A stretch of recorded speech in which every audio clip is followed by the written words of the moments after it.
Thank you for watching Retro Tech Toys. Today, I'm going to check out this i3 Dell from, I believe, 2012 or 2013. And we're going to turn this into a pretty awesome retro gaming machine with Batocera Linux. So let's get started.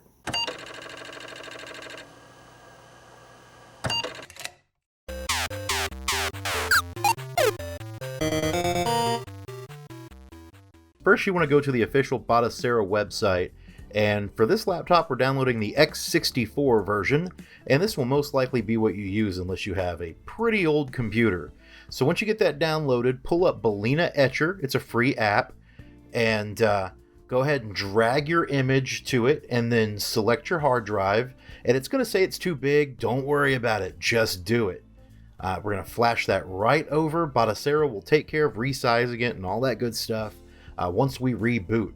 Now, it's going to take a few minutes. For you, it might take a little longer. And in case anyone's wondering, yeah, you can game on a P5000. So, debate settled. But anyway, we're done with that, and we've got this i3 sitting here. And what we want to do is install the hard drive. And this was sitting around my storage unit for a while, so I wiped it down with some alcohol and cleaned the screen and all that good stuff a little bit to get it nice.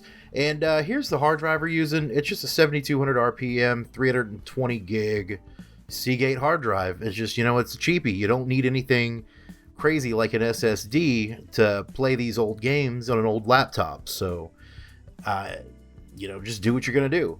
So we went ahead and put the hard drive in.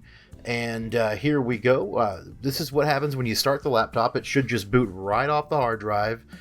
This laptop, I actually had to go into the BIOS settings and switch it to legacy mode, and then it booted right up. Your mileage may vary.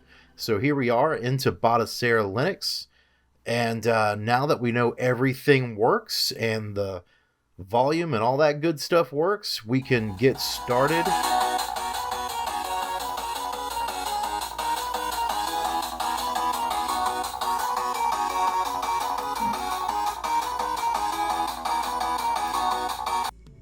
And I'm going to shut this down, put some games on a USB stick, and boot it back up. Anyway, let's go ahead and get that USB stick loaded up. And once we do that, we want to restart the computer, and you can hit F1 on your keyboard, and it takes you to a special file manager. And this is the Batocera file manager. This basically works on desktop computers only. Desktop or laptops. It's basically a regular PC. And once you get to this, you can put your BIOS files in there for the game systems you want to emulate. You want to put your ROMs in there for the games that you want to play. And I'm not going to show you where to find any of that stuff. You probably already know where to get it. And if you don't, Google is your friend. So get all of that in there. And then you can either exit out of this file manager and go into the menu of Batocera and hit refresh the game list. Or you can just restart the laptop. So just restart the laptop. So here we go. Here's 3DO. Plumbers don't wear ties. You know I was going to do this to you. Anyway, do we want the full story or do we want to go to the first decision? This is probably the worst game in the world. Anyway, I'm not going to do that to you. Let's go ahead and exit out of this. And I'm not going to make you sit through Plumbers Don't Wear Ties like I had to when I was a teenager and I had no idea what it was. Here's the Commodore 64 version of the Great Guiana Sisters. It runs just fine as we expect it would. No problems whatsoever emulating C64 on, an i3. And Dreamcast runs like a dream. So it runs Dreamcast really well. One thing I like about Batocera is I like those little bezels that it shows. So for Dreamcast, it'll have a little picture of a Dreamcast. And for Game Gear, it'll have the sides of the Game Gear. I really dig that. That's why I use Batocera on these builds.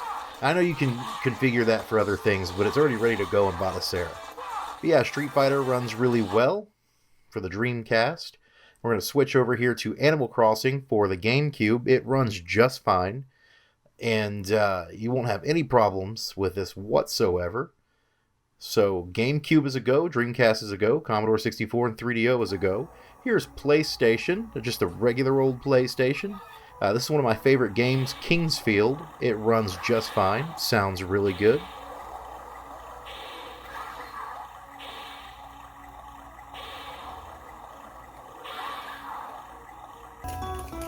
Here is Animal Crossing City Folk for the Nintendo Wii. As you can probably hear, the music's a little bit slow. It drags a bit, and I actually couldn't get past the start menu. So let's move over to PlayStation 2. It runs Dynasty Warriors okay. It runs it a little slow. It's not running it at full speed. There are probably some settings I could look into and adjust for that. And it may play some other PS2 games without any issues. I found this to be decently playable, but your mileage may vary again. You might not find it playable, and that's okay. But it's pretty cool. It can emulate PS2. So let's move on again. Here's Sega Cd, just because I love the Sega Cd. This is NHL 94, running just fine as expected.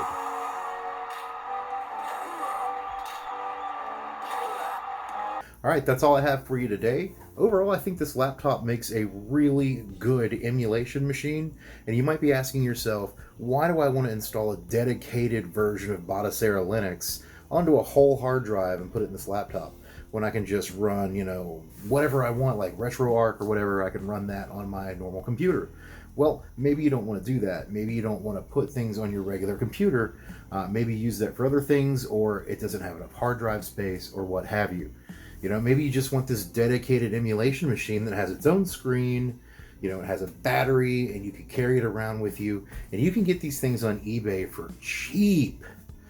Just go find an old i3 laptop or an old i5. They work great. You can pop in as much RAM as you want. You can put whatever hard drive you want in it. And, for under $100, you can play tens of thousands of games. And it's pretty portable depending on the size of the laptop you get. So, it's a good choice for some people, and it might not be for you. And if it's not for you, then that's okay. That's all I have for you today. Thank you so much for watching Retro Tech Toys. I'll be back with some older builds, some reviews, some really cool 3D printed projects, and a whole lot more. So, thank you for watching. See you next time.